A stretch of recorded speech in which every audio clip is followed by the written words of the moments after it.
This is the ever popular Bird of Time. It was originally designed in 1979 by Dave Thornburg and has got a 118-inch wingspan, which is 3 metres.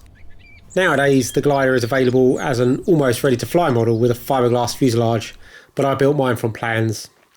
The design has lots of plywood in the fuselage and also a solid wooden fin and rudder, but I wanted to make mine as a light windsloper, so built a laminated balsa rudder and didn't use any plywood in the fuselage. I managed to keep the all-up flying weight down to just over 1 kilogram. This video is of it flying in about 4 to 5 miles an hour of gentle onshore breeze.